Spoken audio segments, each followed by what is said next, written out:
Well, looks like we have some people who want to find out about depression.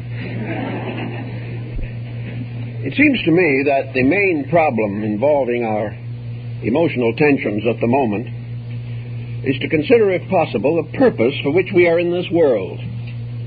The prevailing attitude is that we are born here to enjoy ourselves, to work as little as possible, be paid as much as the allowances permit, and advance our own personal interests, attitudes, ambitions, and aspirations, with no consideration for each other. It is a rugged individualism which is gradually changing into a ragged individualism. We are asking too much and giving too little to this embodiment. This is not a holiday in this world. We are here to learn, we are here to work, and we're here to gain certain pleasures, joys, and satisfactions and fulfillments as a result of personal effort. All this seems to be contrary to the prevailing temper.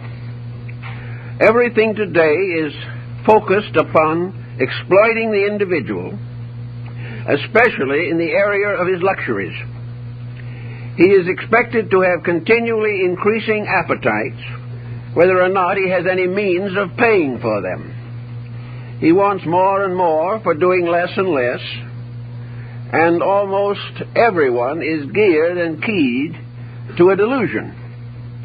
This is a delusion to assume that this material existence is here primarily to produce millionaires, to enable us to speculate generously in various commodities, to live beyond our means and never suffer for it, and be continuously dissatisfied with what we have because of pernicious advertising. All in all, we are in trouble, and we have no real answer to the trouble in the form of a general reform in society. The probability of 4 billion people suddenly becoming enlightened and resolved to do the right thing is rather remote, especially when we realize that most of these people do not even speak the same language. Also, their ideas of values are different, and each one has its own peculiar pattern of living. And this goes on and on and on throughout the entire structure of human society. As we look about us for a panacea, for a remedy, we invest in every type of an extravagant political situation that comes along. We are constantly seeking some form of panacea which will cure our ills, but not interfere with our mistakes. Those mistakes are sacred. We not only have a right to them, we will fight to the bitter end to prove that they are correct mistakes. And this in itself becomes a rather painful situation. Looking around us, we observe everywhere that the nervous tensions are rising rapidly. We are less and less organized as persons. Individuals who 10 years ago had a good memory now forget the most common incidents in their lives. Persons who were satisfied with moderate incomes suddenly find moderation to be a penalty. Those who have for generations been grateful to this earth for taking care of them now resent the fact that it cannot provide them with every luxury that they want. As long as we have a mistaken philosophy of life, we are certainly going to be under stress. The human body is a wonderful thermometer. It helps us very clearly and definitely to discover what is wrong with the temperatures within ourselves. And at this time, fatigue, disillusionment, disappointment, fear, anxiety, dread, and almost panic, these forces are working everywhere in our society. If there is any possibility of correcting the situation, it certainly rests with ourselves. We cannot depend upon our neighbors changing. We have no way of assuring that our public officials will reform their ways. We have no reason to hope that business will suddenly become philanthropic. We cannot change anything in this world with certainty except ourselves. And no one can prevent us from changing ourselves if we so desire. The individual who is tired of complaints, who is weary with the body's reactions to pressure, who cannot afford expensive medications, who has tried 16 different diets and is still overweight, all these people have got to sit down and face the facts of life. They have to realize that we have to have our happiness in our own names. We can be as happy as we are intelligent, and we can be as miserable as we are foolish. Now, how are we going to go after this particular problem? There are several different approaches to it, but nearly all depend upon one essential decision or commitment within ourselves. We must have a sincere desire to solve some of the problems that face us as individuals. We must consecrate our lives to getting out of the dilemmas that are destroying health, happiness, and peace of mind. We are only here for a relatively short time, at least in this embodiment, perhaps 80, perhaps 90 years.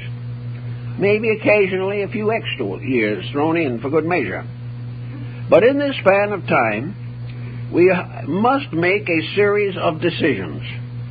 From the beginning to the end, we must steer our living with intelligence.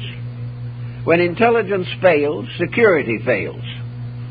How are we going to get this intelligence? Well, for a long time we thought we could get it by education, but this is becoming increasingly doubtful. The trouble with education is that it assists us to adjust to what is wrong, but does not attempt to correct the errors. Therefore, education says the world is as it is. Adjust to it or suffer. Therefore, education gives us various instructions on how to make the best of the bad bargain that we call life. It helps us to have a trade or an art, and whenever something new comes along, education works it over until it becomes obsolete. For a long, long time, we have been training people for special fields of activity which generally cease to be important by the time the training is complete.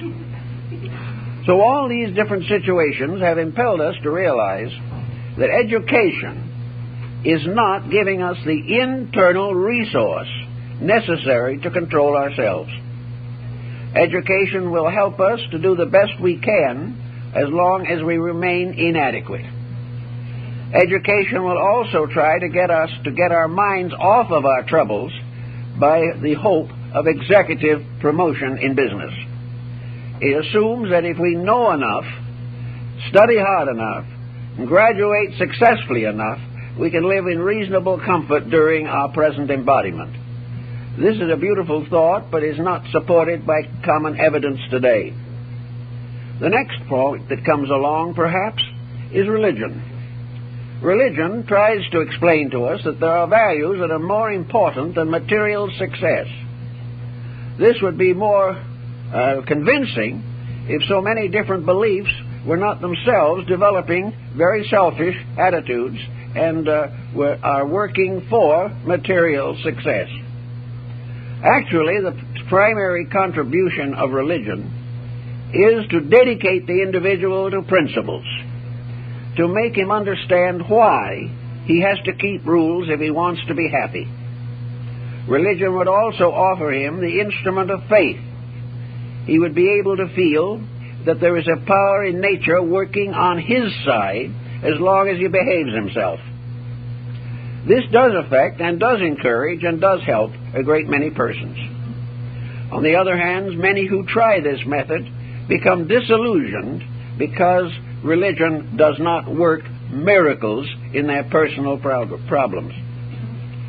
Philosophy would help if there was any, but philosophy is in a very bad condition at the present time. It is very largely merely a matter, as Voltaire pointed out, of individuals throwing stools at each other. The philosophers are all divided into various groups, and most of which are as difficult to reconcile as religious sectarians are. On the other hand, there is something new arriving and arising in the philosophical world, and that is psychology. Now, psychology started out by being a rather bright star of hope and is still a very important approach to the problems of life. Psychology can, in many instances, demonstrate why the individual is in trouble, but it cannot always persuade him to change his ways. Those who are emotionally and mentally depressed are very much like alcoholics. They know that they are wrong, but they cannot break the negative habits. So we have to face the fact that there is no easy way to break a long-established pattern of attitudes. We begin to develop attitudes when we are children, and by the time we reach middle life, the attitudes control us. We are no longer able to clearly resist the pressure of our own emotional and mental complexes. As a result of this inability to face facts, we go on catering to partly fulfilled ambitions until finally we drift out of this world and all that relates to it, at least temporarily. Out of this world, therefore, is another realm of uncertainties. Many persons who cannot live well here, or do not, have a very strong hope that they will do better after death, that somewhere out there is a reward for all of the suffering they do here. Now, the principle of reward for suffering would be pretty serious and pretty substantial if we were not personally the cause of our own suffering. But this kind of cuts into the idea of universal justice. In other words, heaven is presumed to reward us bountifully for our own mistakes. This is a dubious point of view. If we try hard, we may gain a certain overtone of recognition and reward. But to do nothing and expect to receive universal commendation for it is not reasonable or very practical, and there's no proof that it ever works out. Now, if this is true, and all we can hope for is the courage, strength, and resolution to do what we know we ought to, how are we going to evaluate the situations we find ourselves involved in at the present time? One of the first and most important problems that we all face is the effort in one way or another to live on a pattern or in a pattern with a minimum of stress. It is very important to our health and happiness that we use as little energy as possible repenting our own actions. It is also very important that we should not undertake projects which will destroy us in the hope of some special reward.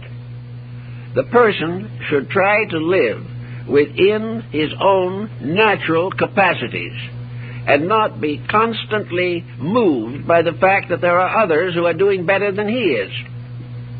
Various capacities have to be recognized. Many folks will learn to play the piano, but there will not be very many Paderewskis. But you do not have to be a great master of an art in order to enjoy it. You do not have to have either a grand opera or a Nashville rock voice in order to enjoy singing. You can enjoy it by the mere fact that no one ever will hear anyone whose music sounds better than his own. It's the way people think and feel. They enjoy even moderate successes. One way to get out of our stress is to become more pleasant in the presence of moderate successes. That we do the simple things that give simple pleasures and avoid these tremendous activities which are so likely to fall apart. So if we realize that we are all a little different, but that this difference does not make it necessary for us to suffer, we will gain a new perspective on some of our problems. Each person should live within his means, and this does not necessarily simply mean his financial means. It means to live within his capacities, to live on a level in which he can be comfortable, reasonable, and free as far as possible from unnecessary worries and anxieties. Today we have a very serious problem arising that is affecting a great many people, and that is the problem of unemployment.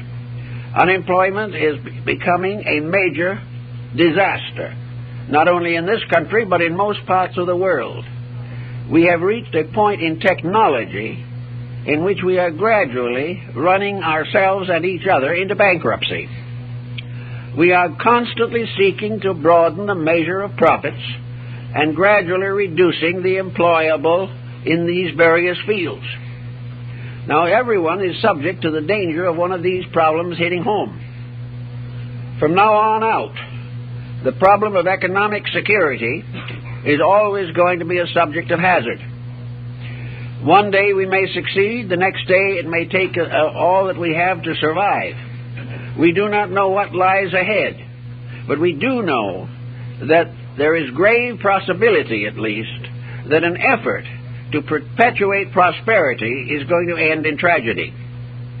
Therefore, from the very day in which we first realize this fact, each person should quietly organize his own resources. He should discover what is necessary and what is luxury. And he should realize that nature did not necessarily intend him to be a glamorous personality. If we are still working and we still have some economic security, the situation demands greater thoughtfulness and organization of these resources. Mental, emotional depression are closely related to debt, and the individual who is in debt is in trouble. Ben Franklin pointed that out over 200 years ago.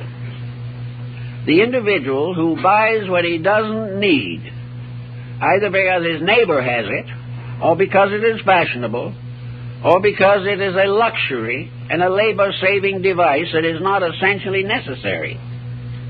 People who spend money in this way are apt to regret it.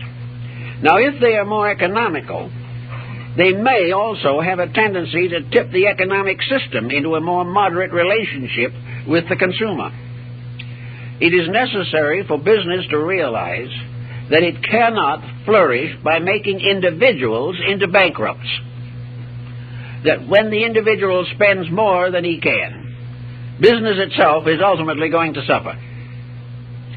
So if we are employed and we have reasonable securities, and we can perhaps feel that we could splurge, this is an excellent time to realize that splurging is not the basis of happiness. It is really something which will only ultimately contribute to worry and anxiety. Now, if the person is not employed at the moment, and therefore has a problem involving labor unions or involving the curtailments and bankruptcies of various corporations, then it is too late to try to prevent the situation. It is then necessary to do whatever can be done to reduce the pressure and to get into as economical a balance as possible. This very often will result in the loss of luxuries. But if it is in the cause of securities, the individual will have less medical bills if he has fewer luxuries. There is no sense in trying to maintain a standard of life which has been taken away. But let us always remember that the standard that has been taken away has nothing to do with the standard of principles within ourselves. A high standard of living depends upon what we are and not upon what we have. And very often a reduction in our luxuries results in an improvement in our integrities. So wherever necessary or possible, the individual should begin to discipline his appetites. And not long ago, a friend of mine took 2 or 3 people to dinner in one of our moderately fashionable restaurants. The dinner for 4 cost him $125. The food value was probably about $7.50. The rest was prestige. Well, prestige is something that the average person today cannot afford. It is not necessary for him to retire to a one-arm lunch counter, but it is necessary to be thoughtful and to curb extravagances. And the person who says, I'm going to be extravagant now because I do not know how long I can keep it up, is foolish. The purpose is to move and smooth out a way of life in which there is the greatest probability of being able to live it the rest of your days. And this means a moderate relationship with life itself. It means an ability to cope with the probabilities of difficulty and stress. Actually, the theory we seem to be working from largely today is that our principal legitimate expenditure should be for entertainment. This has resulted, of course, in a measure of entertainment which most persons are having more and more difficulty standing. The entertainment field has catered to the worst, and there is no improvement in sight. Extravagant expenditures for modern entertainment is a complete waste of time. This is another problem that people have to face. They've become so accustomed to these matters that they do not think very much about it if they finally decide they would like to pay $100 a month for X picture channels, or would not object to paying $50 a seat for a theater ticket. This type of thinking is going to result in nervous breakdowns for millions and millions of people. You cannot do it that way without worry. And for the moment or two, an hour or two of pleasure, or what you think is pleasure, you may pay with hours of worry and anxiety when you can't make the car payment. All of these matters mean that organization of yourself, the clear understanding of what you need, what is necessary, and what is proper. These things must be given their proper consideration. There will always be somebody in this world that has a little more worldly goods than we have. But it's not at all certain that that same person doesn't have more worldly worries than we have. Luxury is a lovely thing if you don't mind worrying yourself to death trying to maintain it. There are false values of all kinds that are being heavily rewarded, and individuals are taught to believe that these false values are worth sacrificing integrity to attain. But they're not. And it's becoming increasingly evident that we are on a very dangerous path at the moment. Actually, however, there's one reassuring point. It's not as bad as it seems to be. Because, as one man said years ago, the less we have, the less we can lose. It is the individual with great holdings who has great losses. And these great losses remind me of the fact that I was on Wall Street when the 1929 depressions hit, and I saw a man walk out of the New York Stock Exchange, put a revolver to his head, and blow his brains out. Now, we're not doing it quite that way now, because in some way, perhaps, the way things are now, it'd be very hard to hit brains, even with a good shot. The main point is that a quiet approach to life, a moderate approach to life, while it may not be free from all anxieties, reduces them. Reduces them because of the effect it produces in personal living. At that same time in 1929, a number of persons reported that having seen their entire holding wiped out in one day, went home and for the first time in years had a good night's sleep. There was nothing more to worry about. Now, if these persons had been moderate in their investments, wise and thoughtful, had not been over-extravagant in their living, they might have escaped this deluge and have had many good nights' sleep because they were never in danger, or the danger was so slight it was scarcely worth considering.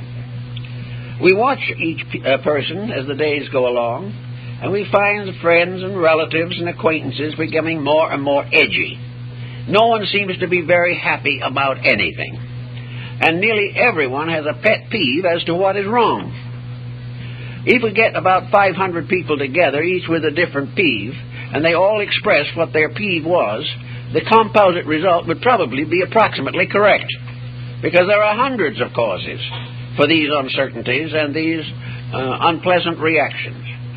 The individual has to be careful, however, that he doesn't manufacture difficulties. It's bad enough to face the real ones, but it is even worse to imagine a great number of problems that do not even exist and become frightened to death by the products of your own imagination. Actually, we are all looking for something, someone, that we can blame for this particular problem. Last week I had one envelope come in to me that must have had 50 sheets in it, each containing some definite explanation of who was responsible for everything. It was not only a completely discouraging list, but the question always arose, well, how much fact was there in it? Because actually the various statements were very lightly supported, if at all. For the most part, it was simply blind anxiety blurting out its fears. Well, there is a lot of that these days. Individuals are frightened. Everywhere they turn, they see a conspiracy. Everyone around them is out for something that they have. All around the world, every religion, every political system, every industry, every economy is corrupt and is being used to destroy our peace of mind. It's very, very tragic. But the only answer to it lies in having an indestructible peace of mind. Whatever happens, we will discover, as we have from the past, that the worst does not occur. No matter how much problem and fear and worry we have, or how many conspirators we assume to be hiding somewhere to separate us from a few dollars, the real problem lies still with ourselves. That we cannot afford to develop vast prejudices that divide us socially, religiously, racially, culturally. We cannot afford to look upon everything that is not like ourselves as an enemy. We do not realize the danger of this prejudice problem. And nearly everyone who is unhappy today is pointing an accusing finger at what he regards as the cause of his misery. But up to now, his tendency has been to point his finger in the wrong direction. He should be pointing it at himself. For here is where the real problem has to rest. It is our own ability to integrate our living and our thinking so that we can fulfill the Bible admonition that if we are right, we will survive, and that those who are wrong may fall on both sides of us, but we will still stand. The problem is always that we must be right. And this is the first line of defense against worry, fear, and anxiety. We have to be correct in our own relationships with life. It might seem that this is a very serious frustration, and perhaps it would be a little bit of a frustration if this was the only existence that we have. But whatever we do here is certainly going to go on. And we are going to take with us into something beyond this life most of the pressures that have burdened us here. There is no reason to assume that death changes us. It changes our location, it takes away our body, but there is no way of being sure that it changes any mental or emotional attitudes that we may hold. We will probably go on being ourselves. And that means that unless we have done something to improve ourselves, that if and when the time comes to start another pattern of living, we will bring back nothing but the faults and pressures that we took with us. So we have to, in a long-range thinking, try to make the corrections that are necessary while we are here. If the individual believes that he doesn't come back, it still remains the same problem. If he doesn't come back, it's all the more reason why he should do the best he can here and get as much of real value out of life as is possible. So the nervous person has got to sit down and analyze what is the cause of his nerves. What does he dislike? Who is he jealous of? What person is irritating him? Why does he hold on to ambitions and appetites that are unreasonable? Does he really think that by buying the larger house he's going to be a happier person? Does he really believe that he has to keep up with the Joneses? Does he find it absolutely necessary to make every possible last degree of profit on every transaction that he makes? Is it necessary for him to profit to the point that he prevents other human beings from having the proper necessities of life? All of this selfishness and self-centeredness is contrary to rules. And nature's way of doing things can be summed in the simple thought: if we are not reasonably contented, there's something wrong with us.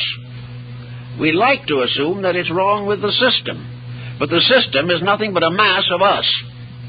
The system is a collective picture of our own personal attitudes on the various responsibilities of living. Out of this also comes a new type of escape mechanism. The individual, not wishing to change himself, has only one way out, and that is to forget himself.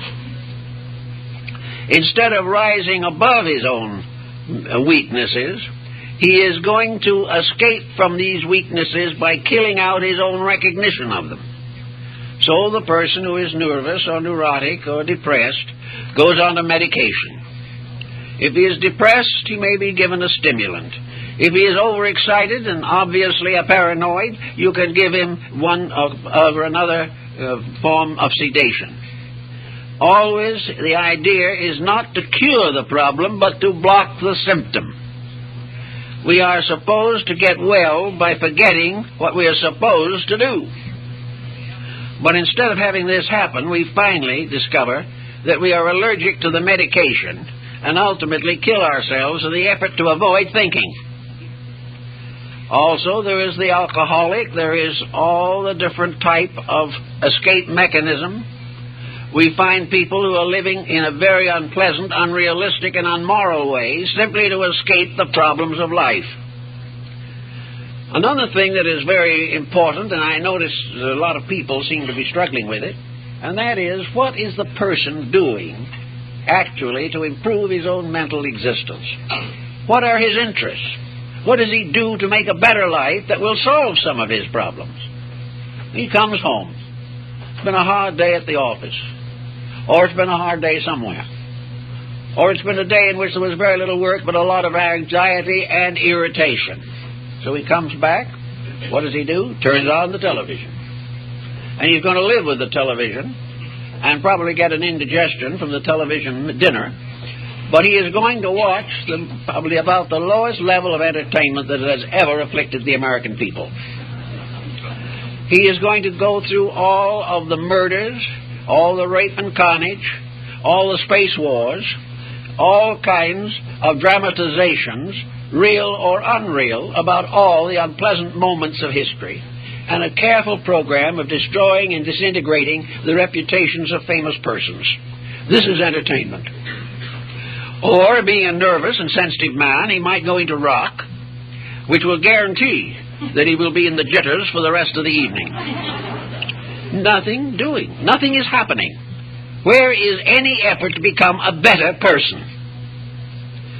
The idea is to slowly drift through this life without noticing it more than necessary. The individual makes no effort to make his homes any kind of a place of securities, and if one person tries desperately, the rest of the family is probably against him. Everywhere the emphasis is upon mental indolence and emotional agitations. It's become now almost indispensable to our emotional lives that we watch murder, rape, and carnage. It's the only thing which we react to. Every phase of our life is being slowly lowered by the fact that we have made no demands upon ourselves to the fulfillment of our own resources. We are perfectly willing to drift from here to there without any more thought than is absolutely necessary to get across the street in a heavy traffic hour. Sometimes we don't make that. Now, we have a mind which is supposed to give us all kinds of possible usages. There are many interesting, useful, and valuable things to be known and learned. But the mind has also its own willingness to conform to our prevailing inertia. The mind can be just as lazy as the body. The mind can object to thinking on the grounds that it is fatiguing. I know many people who say they gave up thinking because they couldn't live with their own thoughts. Well, it can be. Because if you use the mind simply, without discipline, without direction, and without motive, it can spend its time wandering through a maze of inertias and inadequacies, which are worse than nothing. But the mind is there, and everyone can grow and use it. And the time spent in using the mind properly can be saved from the complete waste of mental energy and the corresponding danger to the nervous system. The person who is thoughtful is not going to be nearly as panicky as the thoughtless. And the less organization we have, the more subject we are to adverse crises of one kind or another. If we do not run our lives, circumstances will treat us like a heavy storm will treat a small ship.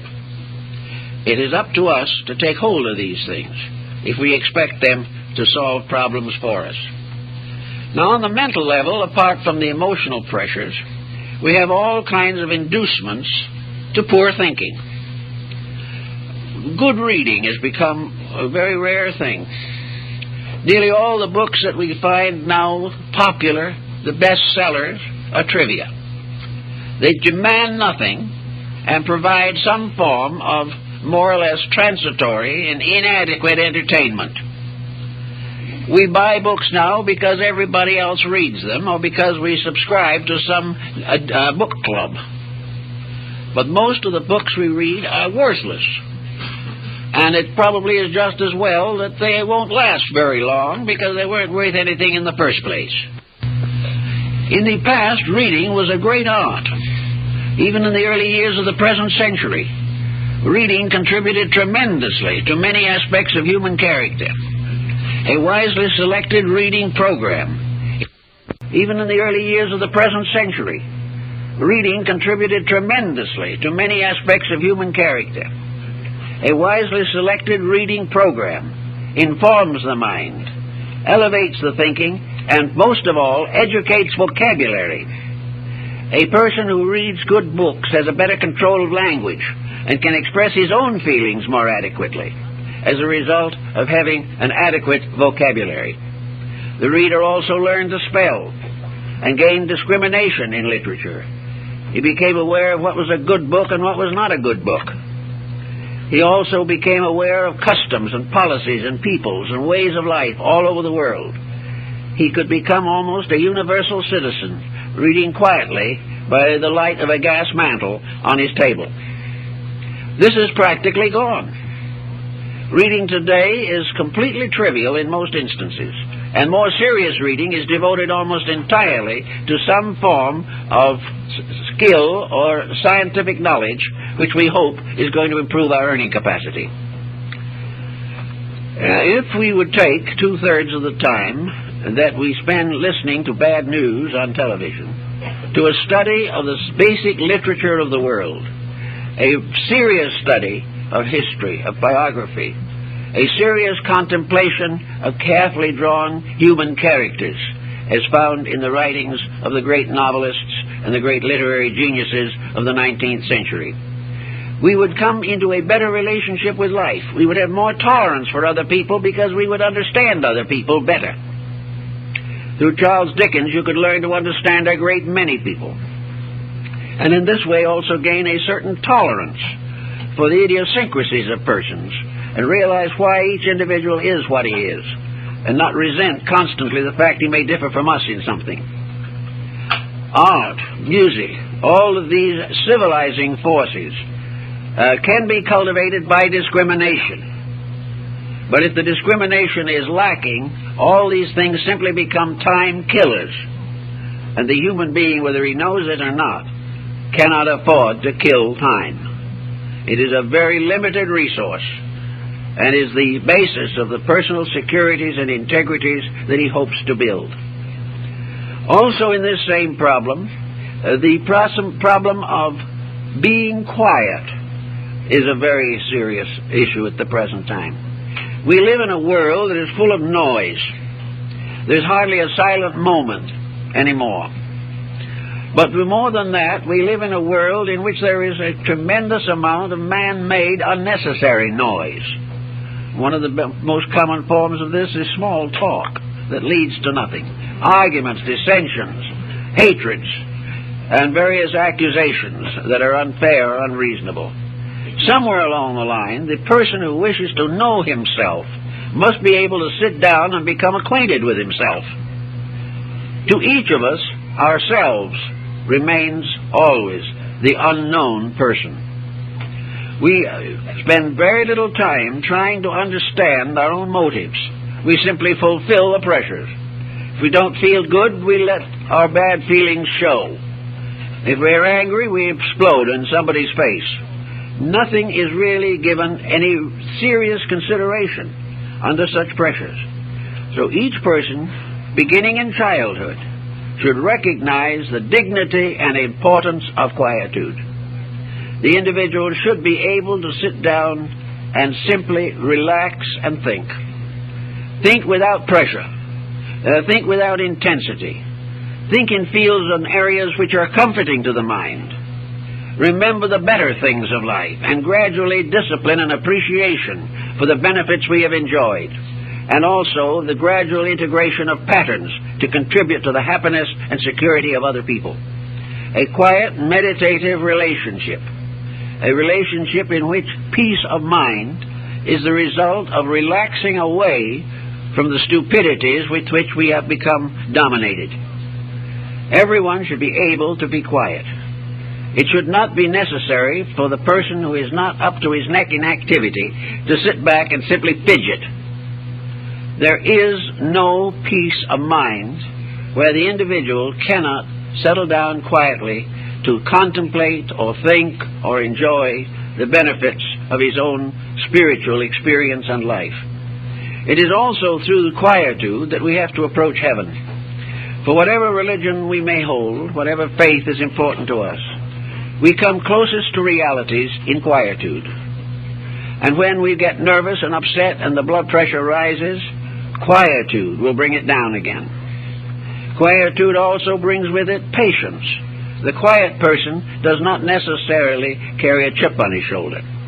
The quiet person is able to estimate more correctly the attitudes of others. It is much less likely we will misunderstand people if we listen quietly to their words or watch quietly their actions. Very often misunderstanding is simply within ourselves. A prejudice has taken over and we spit back at someone. All these things create sickness. All of these things destroy the benefits of life.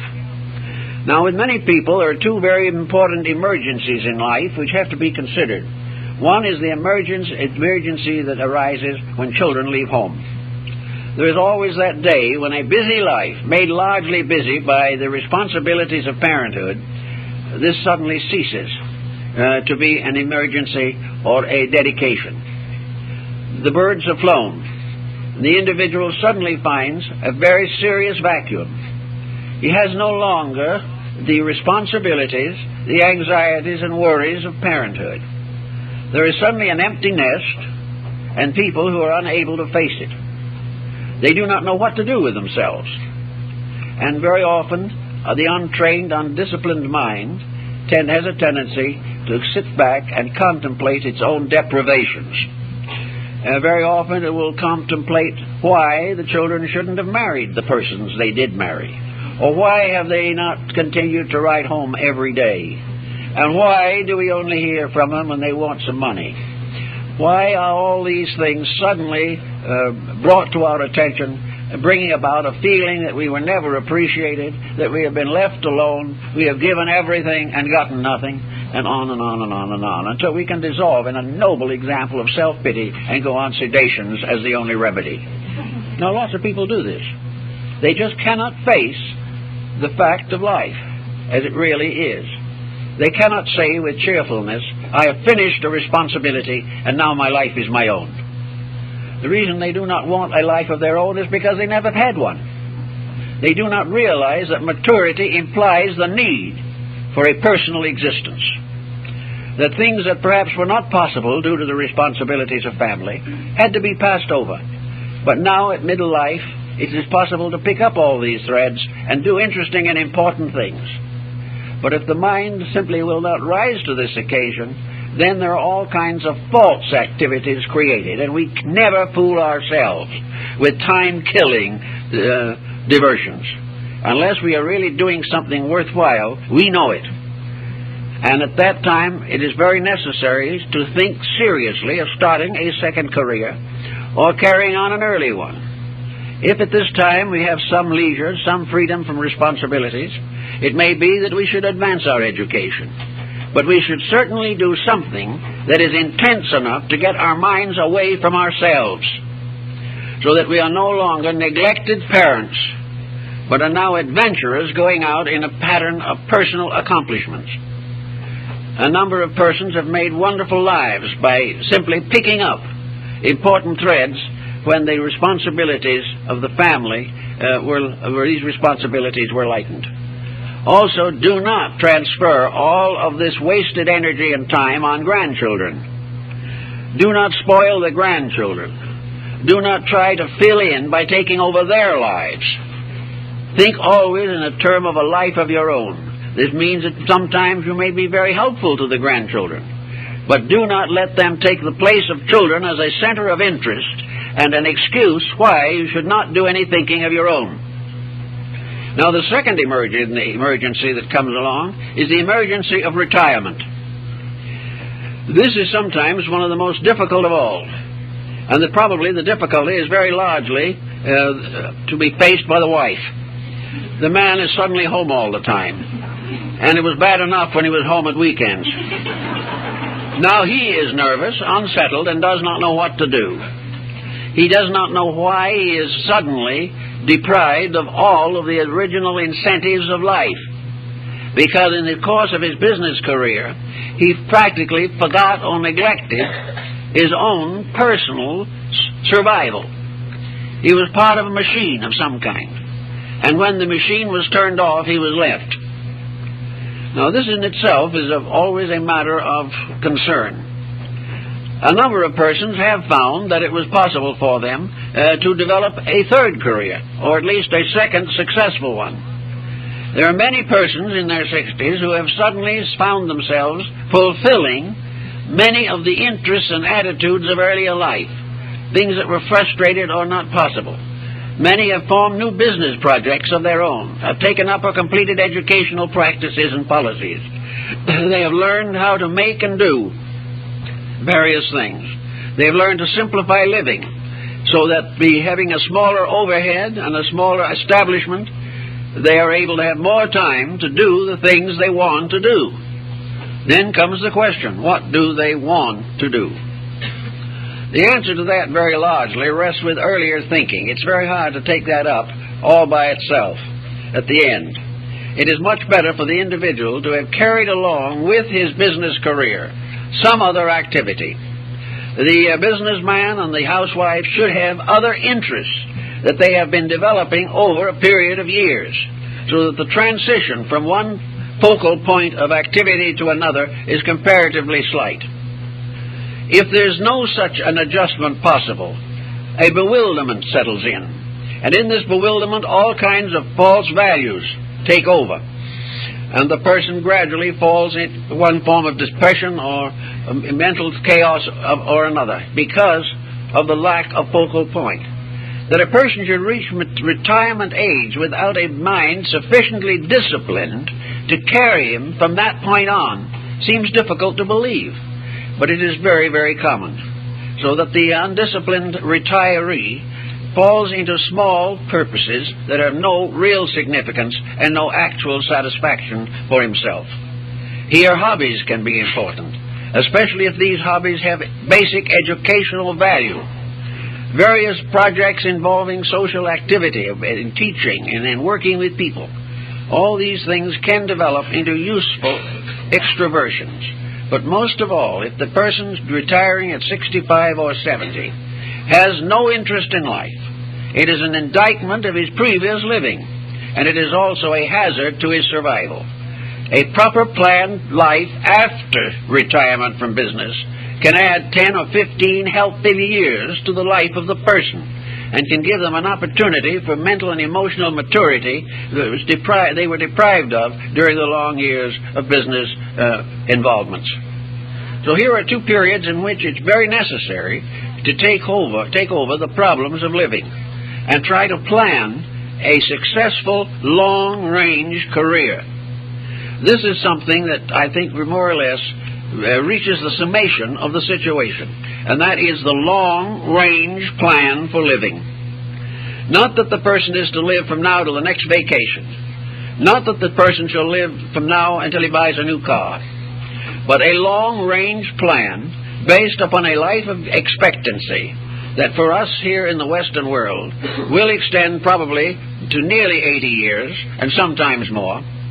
A period of time in which a long-range plan worked on diligently from the beginning and forever in the back of the mind.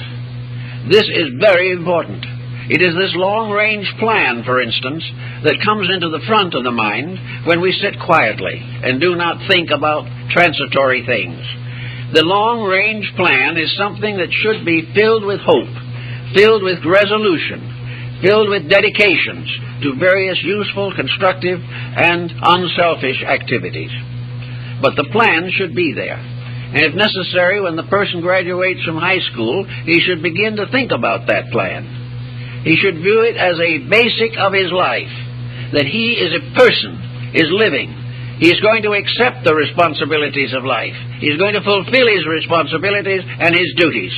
But he is also going to be ever mindful that there is a reason for his existence beyond economics, beyond promotion in office or something of this nature. That there is a reason, and that is that he shall grow, that he shall finish this life a greater person inside himself than he was when he started. This is not a growth of ego satisfaction. This is not the fulfillment of ambition. This is not self-centeredness, but it is a fulfillment of what humanity is assumed to be here for. And that is to grow, to help, to be friendly, to be serviceable, and to be modest in requirements and attitudes. These are the things that should be planned for from the very beginning, so that along with all of the different responsibilities, the person does keep a small, sacred core of intent within himself. That he is not going to sacrifice any responsibility in order to favor himself, but that in the midst of the fulfillment of responsibility, he is also going to realize that there is something inside himself that has to grow, that has to unfold, that has to mature, and that his usefulness to others depends upon the fulfillment of himself in a very large measure.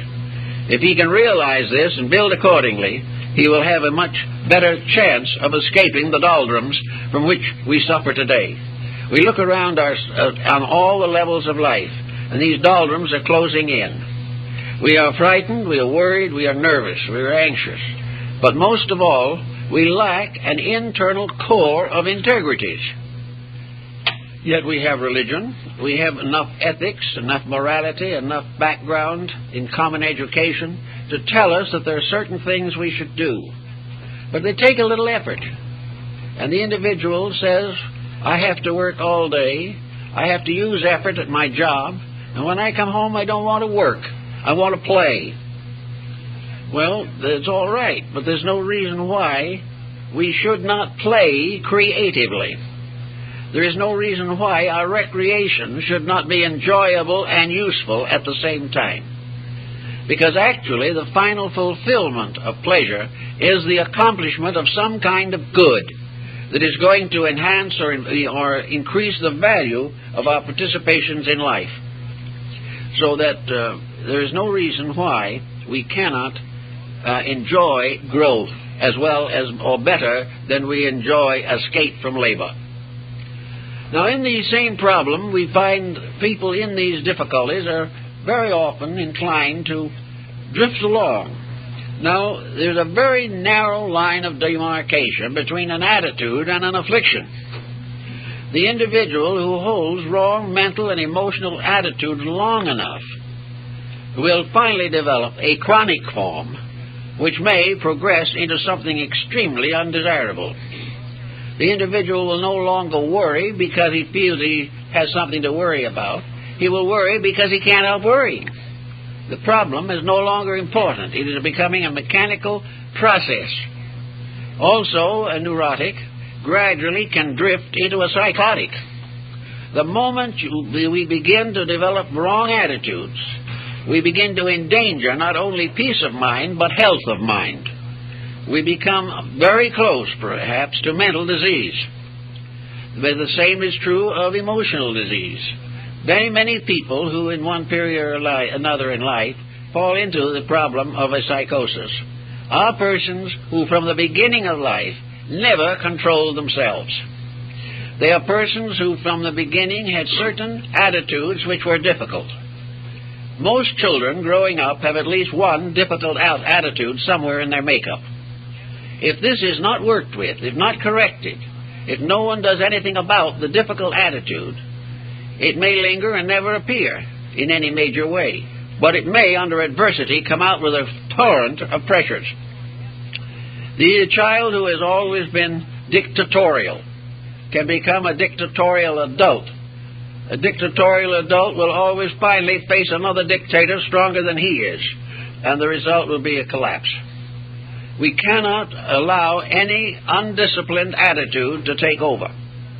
We have all kinds of beliefs, but these beliefs finally become finalities.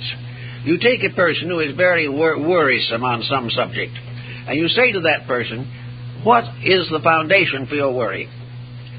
What have you in the form of evidence, actual evidence, to support your anxiety? And very often the person has no direct answer. He's worrying because everybody's worried. He's worrying because the world's in a mess and everyone knows it. And he goes on with these generalities. But he does not have any clear indication or any clear process to explain his own attitude. It's just a generality depending largely upon the conduct of other persons. So under these circumstances, it is very important that the person shall take over an attitude the moment he finds it arising within himself. One of the simplest attitudes that we have to work with is prejudice. Now, to many people, prejudice is loyalty. Prejudice is necessary because it belongs to the group, or it belongs to the family, or it belongs to the theological structure to which the person belongs. Prejudice is therefore something which is very hard to cope with, but prejudice nearly always ends in trouble. Prejudice opens the person to every type of negative propaganda that can be launched against him by society. Prejudice destroys peace of mind and cuts him off very often from important, useful, and friendly people. Prejudice can affect the fate of his children. It can affect everything, his job, and everything that relates to his life. If he becomes locked in the concept that every dog is like the dog that bit him, he's in a bad way. There is no possible way in which prejudice can end in anything except sickness, because health depends upon seeing good in everything, and sickness is seeing evil in everything. And the more evil we see, the sicker we become, and the quicker we come in contact with good that is appreciable to us, the quicker we begin a recovery. So we watch prejudice. And it's very scarce to find anyone who isn't involved in it in some way. The most common prejudices are religious and racial, but national, political, industrial, economic, educational, medical, all different fields are burdened with prejudice. And nearly every case, prejudice is a mistake.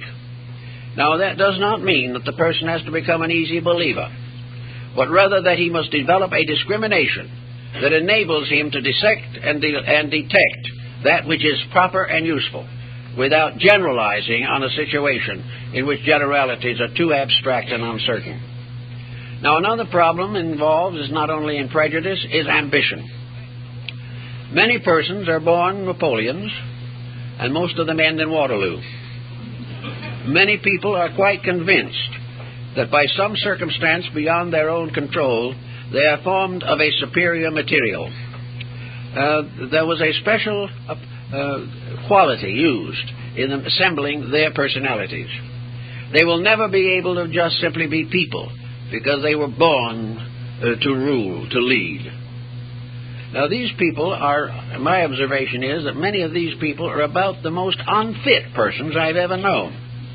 Instead of this prejudice being an expression of a great capacity, it is simply pure egotism. They are simply self-centered and overwhelm everything around them with the importance of their own attitudes, which are not important usually. And as a result of this, a great many of these highly ambitious people become utterly frustrated. They will never be satisfied with moderate success or moderate achievement.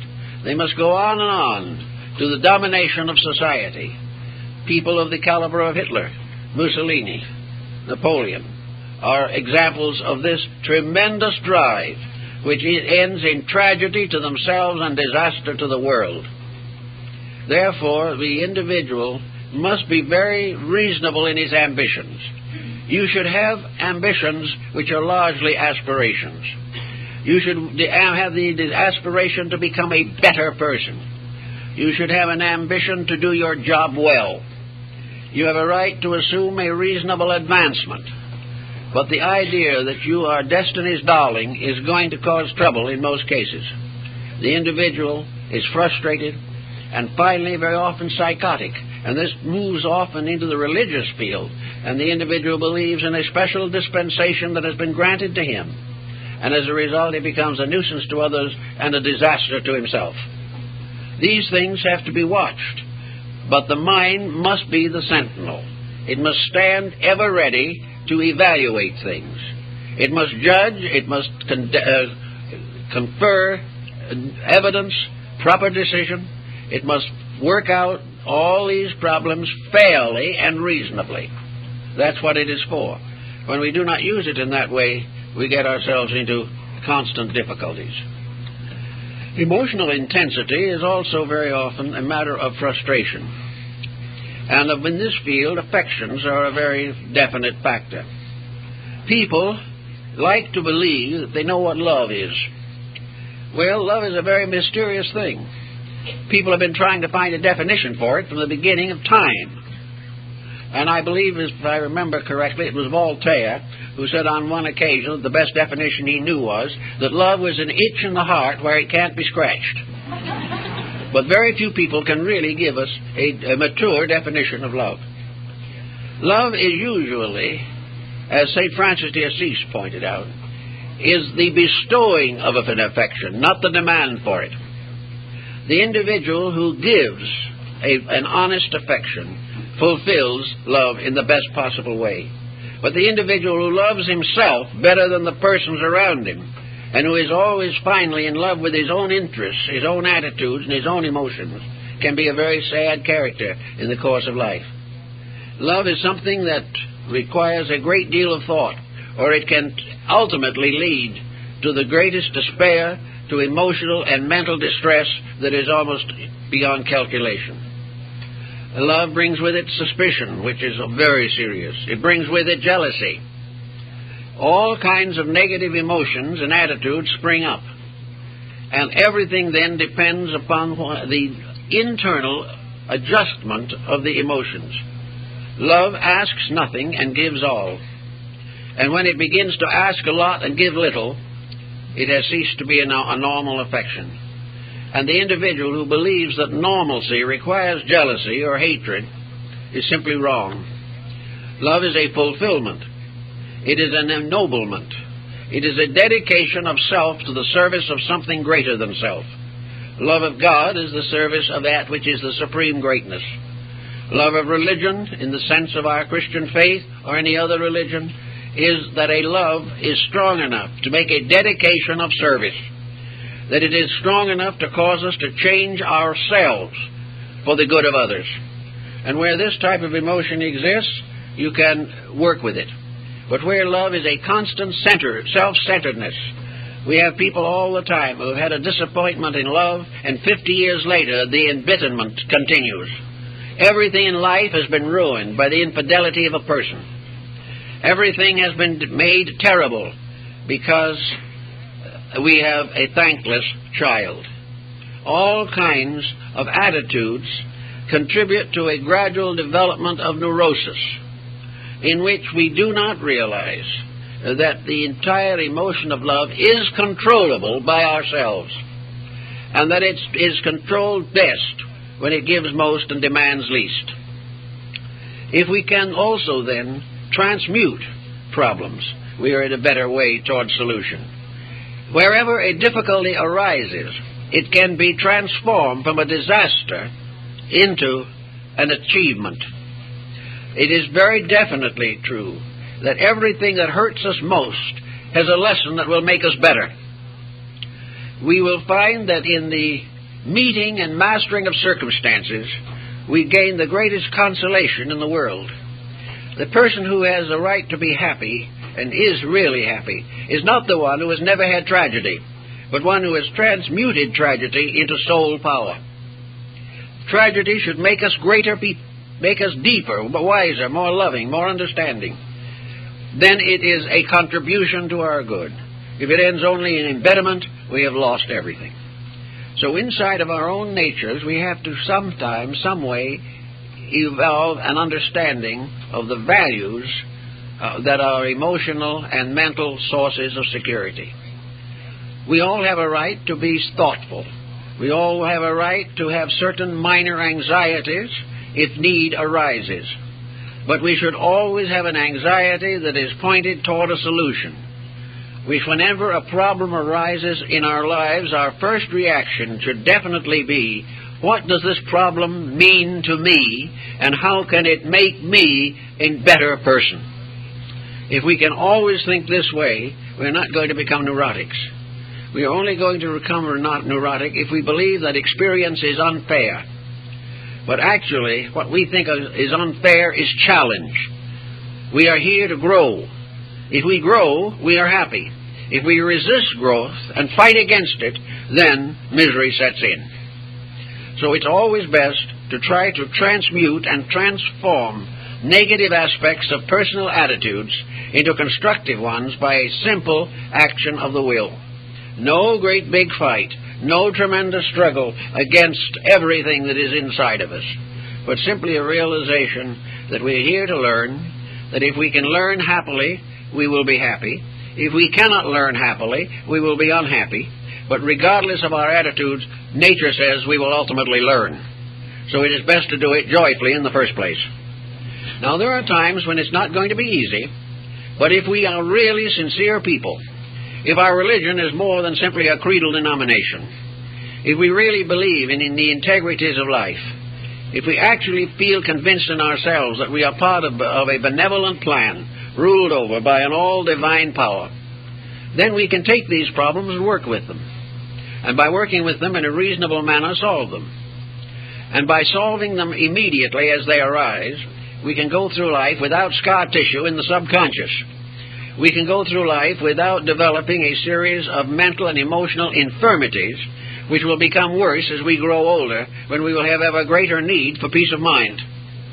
We can have it if we earn it. But as the Arabian Nights said, their happiness must be earned.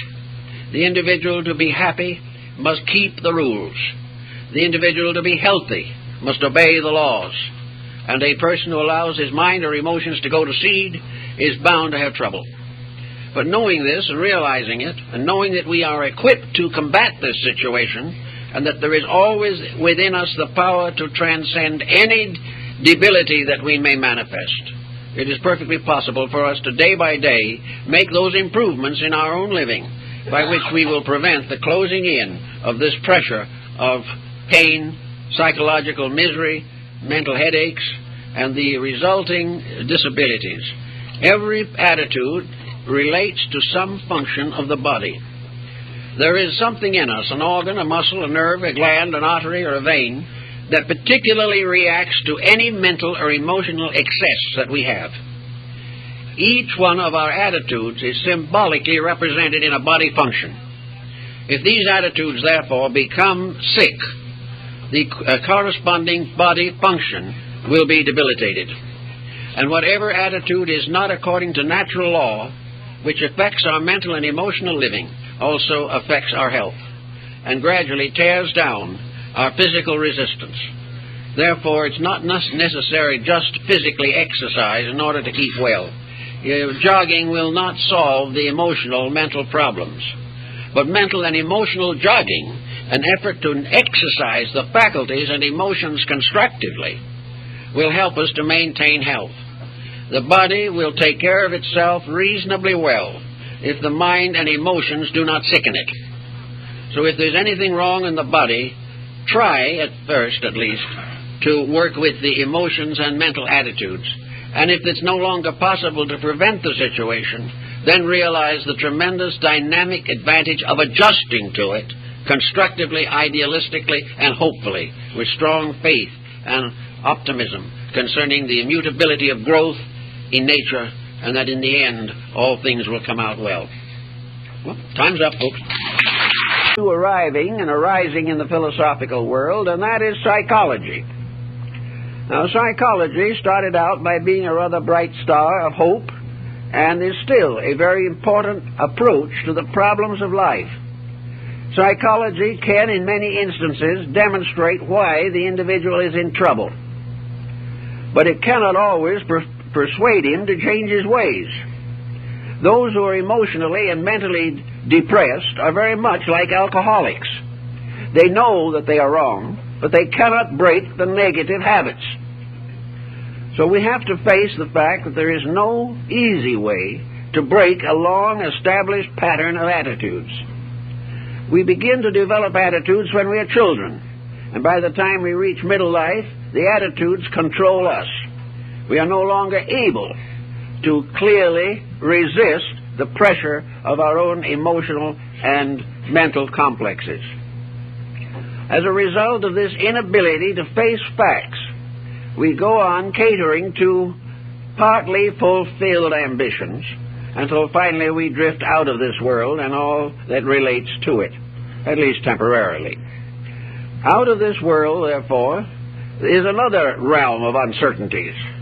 Many persons who cannot live well here, or do not, have a very strong hope that they will do better after death, that somewhere out there is a reward for all of the suffering they do here. Now, the principle of reward for suffering would be pretty serious and pretty substantial if we were not personally the cause of our own suffering. But this kind of cuts into the idea of universal justice. In other words, heaven is presumed to reward us bountifully for our own mistakes. This is a dubious point of view.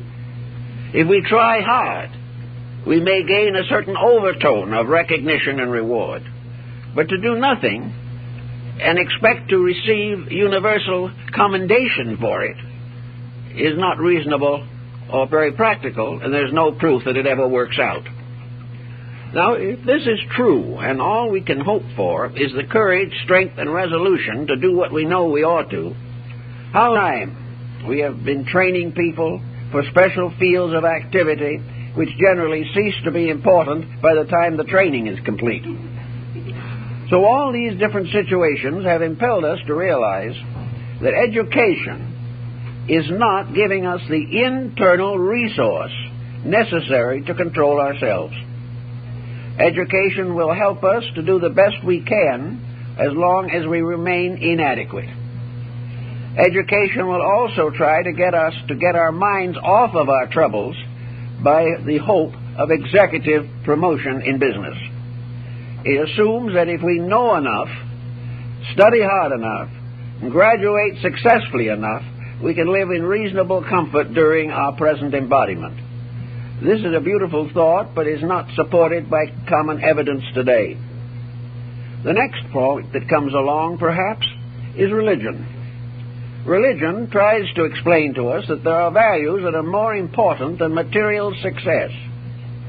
This would be more convincing if so many different beliefs were not themselves developing very selfish attitudes and are working for material success. Actually, the primary contribution of religion is to dedicate the individual to principles, to make him understand why he has to keep rules if he wants to be happy. Religion would also offer him the instrument of faith. He would be able to feel that there is a power in nature working on his side as long as he behaves himself. This does affect and does encourage and does help a great many persons. On the other hand, many who try this method become disillusioned because religion does not work miracles in their personal problems. Philosophy would help if there was any, but philosophy is in a very bad condition at the present time. It is very largely merely a matter, as Voltaire pointed out, of individuals throwing stools at each other. The philosophers are all divided into various groups, and most of which are as difficult to reconcile as religious sectarians are. On the other hand, there is something new. Well, looks like we have some people who want to find out about depression. It seems to me that the main problem involving our emotional tensions at the moment is to consider, if possible, the purpose for which we are in this world. The prevailing attitude is that we are born here to enjoy ourselves, to work as little as possible, be paid as much as the allowances permit, and advance our own personal interests, attitudes, ambitions, and aspirations, with no consideration for each other. It is a rugged individualism which is gradually changing into a ragged individualism. We are asking too much and giving too little to this embodiment. This is not a holiday in this world. We are here to learn, we are here to work, and we're here to gain certain pleasures, joys, and satisfactions and fulfillments as a result of personal effort. All this seems to be contrary to the prevailing temper. Everything today is focused upon exploiting the individual, especially in the area of his luxuries. He is expected to have continually increasing appetites, whether or not he has any means of paying for them. He wants more and more for doing less and less, and almost everyone is geared and keyed to a delusion. This is a delusion to assume that this material existence is here primarily to produce millionaires, to enable us to speculate generously in various commodities, to live beyond our means and never suffer for it, and be continuously dissatisfied with what we have because of pernicious advertising. All in all, we are in trouble, and we have no real answer to the trouble in the form of a general reform in society. The probability of 4 billion people suddenly becoming enlightened and resolved to do the right thing is rather remote, especially when we realize that most in this world, with certainty, accept ourselves. And no one can prevent us from changing ourselves if we so desire. The individual who is tired of complaints, who is weary with the body's reactions to pressure, who cannot afford expensive medications, who has tried 16 different diets and is still overweight, all these people have got to sit down and face the facts of life. They have to realize that we have to have our happiness in our own names. We can be as happy as we are intelligent, and we can be as miserable as we are foolish. Now, how are we going to go after this particular problem? There are several different approaches to it, but nearly all depend upon one essential decision or commitment within ourselves. We must have a sincere desire to solve some of the problems that face us as individuals. We must consecrate our lives to getting out of the dilemmas that are destroying health, happiness, and peace of mind. We are only here for a relatively short time, at least in this embodiment, perhaps 80, perhaps 90 years. Maybe occasionally a few extra years thrown in for good measure. But in this span of time, we must make a series of decisions. From the beginning to the end, we must steer our living with intelligence. When intelligence fails, security fails. How are we going to get this intelligence? Well, for a long time we thought we could get it by education, but this is becoming increasingly doubtful. The trouble with education is that it assists us to adjust to what is wrong, but does not attempt to correct the errors. Therefore, education says the world is as it is, adjust to it, or suffer. Therefore, education gives us various instructions on how to make the best of the bad bargain that we call life. It helps us to have a trade or an art, and whenever something new comes along, education works it over until it becomes obsolete. For a long, long time, these people do not even speak the same language. Also, their ideas of values are different, and each one has its own peculiar pattern of living. And this goes on and on and on throughout the entire structure of human society. As we look about us for a panacea, for a remedy, we invest in every type of an extravagant political situation that comes along. We are constantly seeking some form of panacea which will cure our ills, but not interfere with our mistakes. Those mistakes are sacred. We not only have a right to them, we will fight to the bitter end to prove that they are correct mistakes.